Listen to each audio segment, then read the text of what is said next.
তো এইভাবে যদি কাঁঠালি কলাটা রান্না করেন, যারা কলা খায় না কোনো দিন, তারা চেটে পুটে খেয়ে নেবে, এক থালা ভাত উড়ে যাবে একদম নিমেষে। পুরো ভিডিওটা একটু স্কিপ না করে দেখতে থাকুন।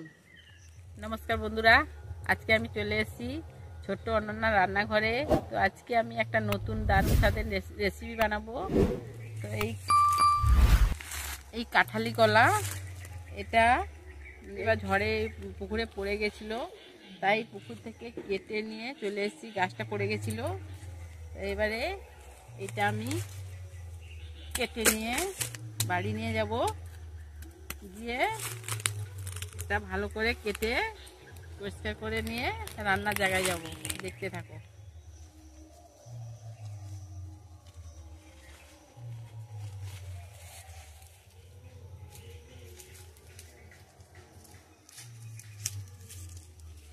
তো কলার কান্দিটা কেটে নিয়ে বাড়িতে চলে এসেছি।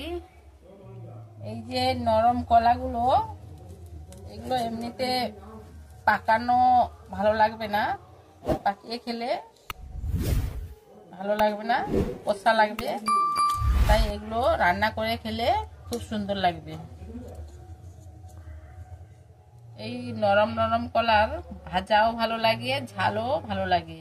তো এই নরম কলাগুলো ঝাল বানালে খুব সুন্দর লাগবে খেতে। তো আমি এবারে প্রথমে কেটে নিচ্ছি,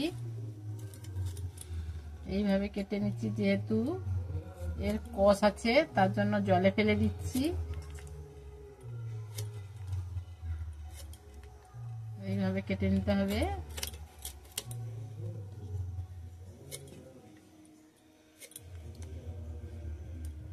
আমাদের অনেক কলা বাগান আছে, সব সময়ের জন্য ঝড়ে বা বৃষ্টিতে কলা গাছ পড়ে যায়।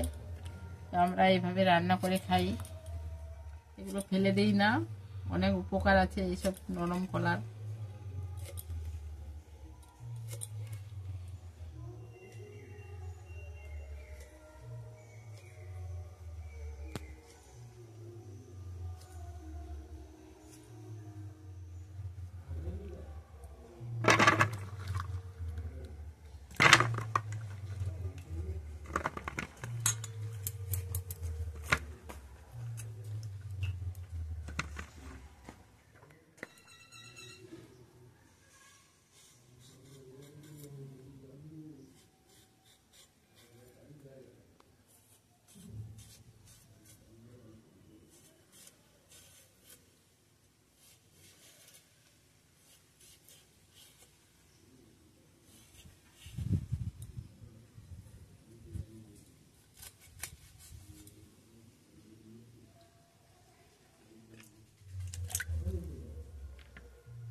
এগুলো সেদ্ধ করে জলটা ফেলে দিতে হবে।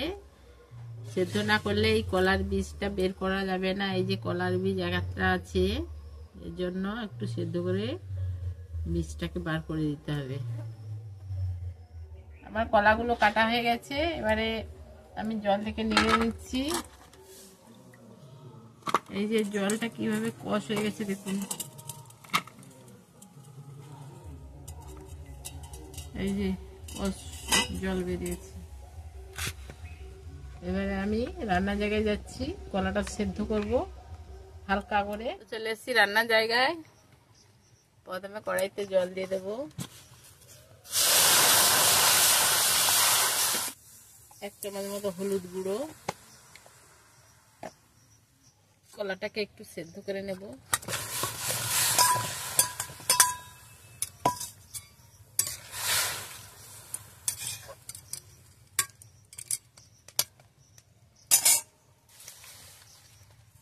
এইভাবে কলাটা সেদ্ধ করে নিতে হবে। এই যে বেশি সেদ্ধ করা যাবে না, হালকা সেদ্ধ করে এই বীজগুলো বের করে দিতে হবে। আর কষ জলটা যে আছে, একটু কষা কষা টাইপের লাগে না নরম কলা, তার জন্য এই জলটা বের করে দিলে কষা টাইপের আর থাকবে না। তো প্রথমে আমি কলাটাকে ফ্রাই করে নেব। ফ্রাই করার জন্য আমি বাড়ির বানানো ঘি দিয়ে ফ্রাই করছি। দেখতে থাকো। প্রথমে আমি 2 চামচ মতো ঘি দিয়ে দিয়েছি।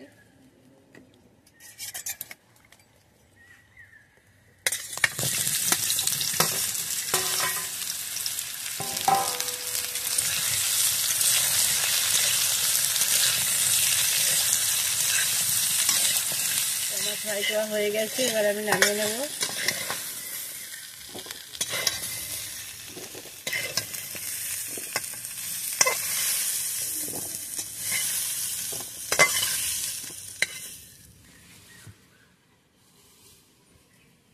প্রথমে কড়াইতে তেল দিয়ে দিচ্ছি।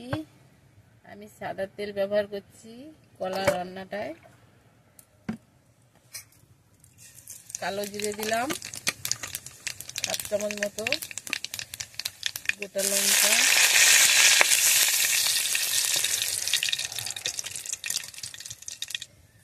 তেজপাতা,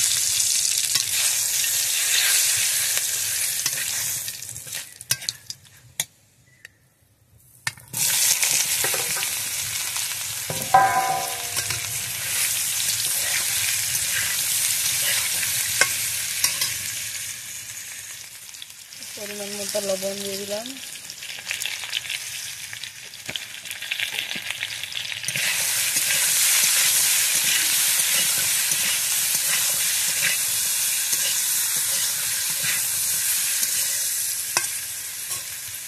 এক চামচ মতো আদা বাটা,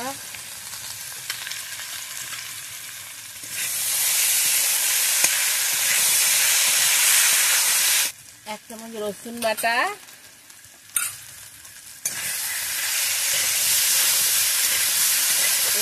রসুনটাকে আধা টেস্ট করে নিয়েছি।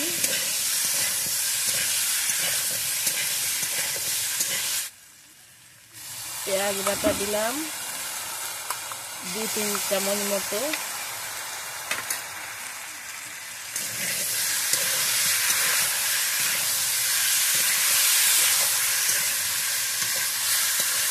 পরিমাণ মতো ঝাল, লঙ্কার গুঁড়োটা একটু কম দিয়েছি যেহেতু আমাদের লঙ্কা কম খায়। যারা যেমন লঙ্কা খায় তারা সেরকমভাবে লঙ্কাটা দিয়ে দেবে।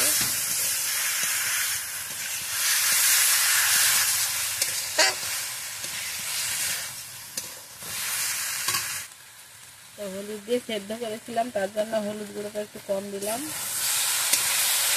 আধা চামচ মতো।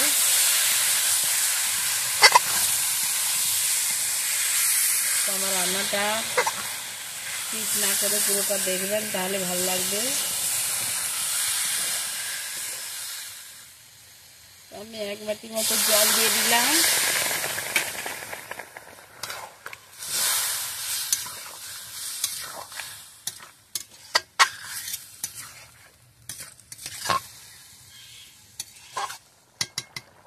একটু সানরাইসের চিকেন মশলা ইউজ করলাম।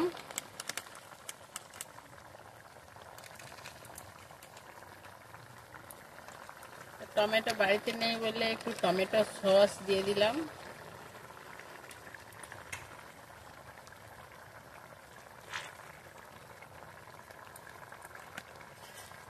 দু চামচ মতো।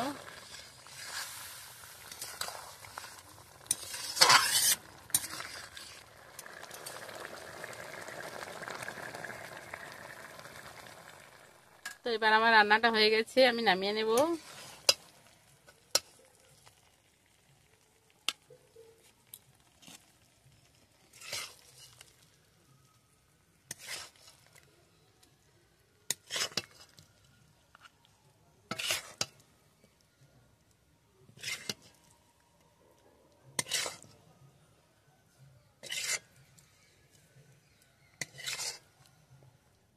তো বন্ধুরা, এই কলার ঝালটা কত সুন্দর হয়েছে দেখুন। তো আমার কলার ঝালটা রেডি হয়ে গেছে।